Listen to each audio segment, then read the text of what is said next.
bit I wanted to start off with was just an explanation as to why we developed the Thames Valley Science Park. The university's got a long history of research and development, and we've been highly successful with spin-in and spin-out activities on campus. The problem with that is that we were limited by space on campus. But we've got a lot of small companies that have been very successful, but when they grew to a large size, we had to give them away to somebody else, losing a lot of the benefit. Similarly, we couldn't attract the bigger businesses in. And the Science Park was an opportunity to explore things on a much grander scale. The other reminder we had of this recently was when we slipped out of the global top 200 rankings, and it's clearly an intention of the university to rectify that and be back in there. So that was another driver for the Science Park. The other thing is, in the current economic climate, there's no denying there is a need for extra income for all businesses. And the Science Park presented us with an opportunity to create something that was both financially stable, but could also potentially generate additional receipts that could go back into the university coffers. Now, the demand is very much for revenue rather than capital, and that's the reason we focused on leasehold transactions with the Science Park rather than freehold land sales. In addition to the research and development benefits, there is also an opportunity to support student recruitment, create jobs for the students, look at the student education program so that we're able to adapt them so those students are better equipped to service the industries and the businesses that are created on the Science Park. The other thing it's enabled us to do is to blend academia with commerce, and has also given us a really good opportunity to engage with the wider community. And we've forged some new relationships with the parish councils and the local authority as a result. Just going to hand over to Nick now. Thank you, Nigel. If I can have the first slide, please. There is a map which is really just helpful to orientate why the university chose this site in particular, and the site shown in yellow. And at the top of the slide, you can see the centre of Reading, the motorway, and the M4, which is the thick blue line.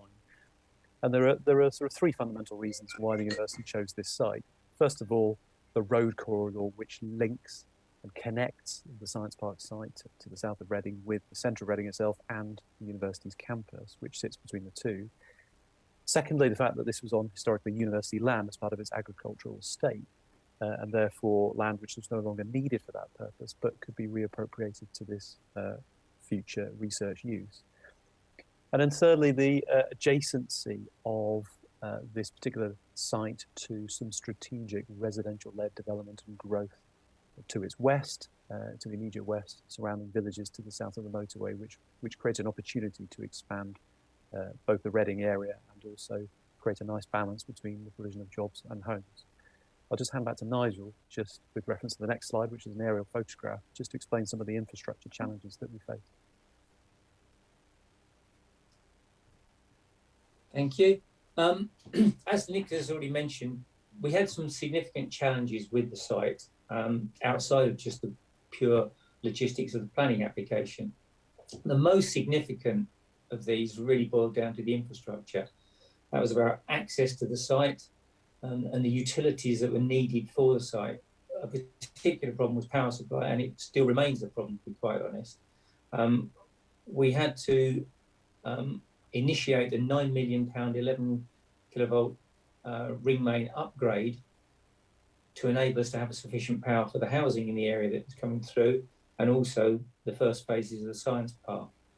The other big obstacle was the fact that in infrastructure terms, the vehicular access to the site was inadequate.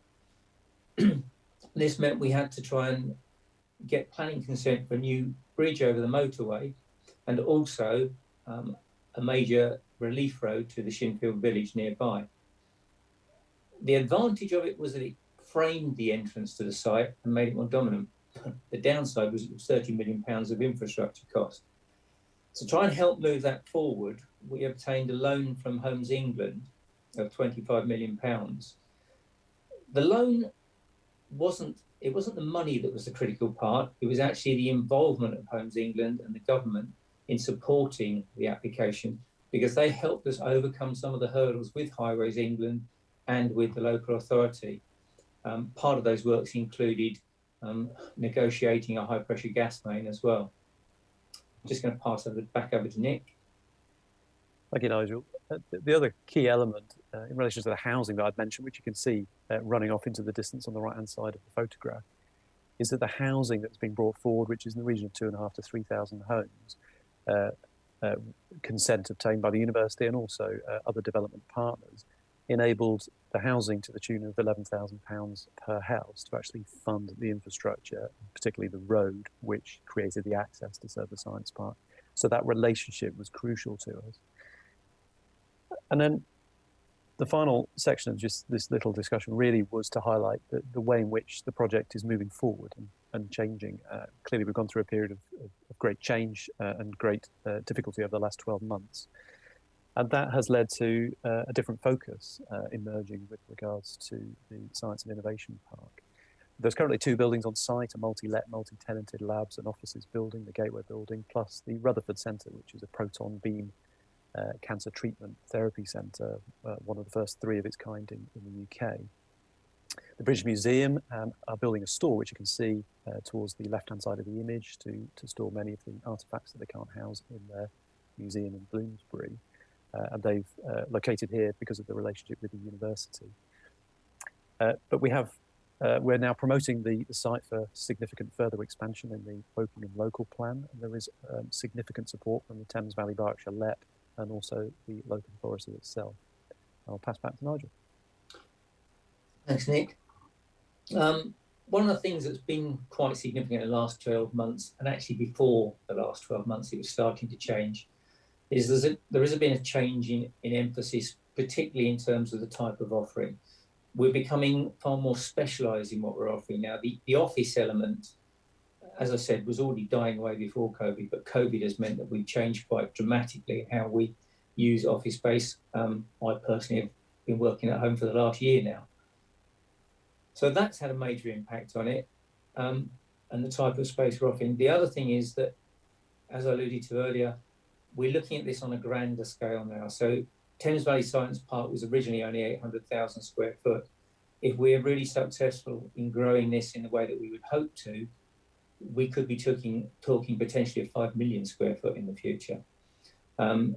We've now talked about it in terms of innovation valleys. Nick has mentioned the British Museum, which we refer to as Hero Valley, which is Heritage Valley and Arts.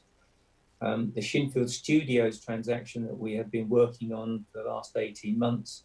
There is a planning application goes into the first phase of that tonight, which will bring that forward. That's what we refer to as Cine Valley.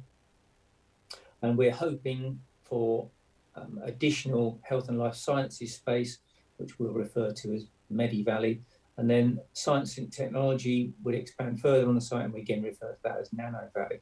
So there's a lot of opportunities for growth on the site, and we're really hoping that we can capture those and attract the businesses into it.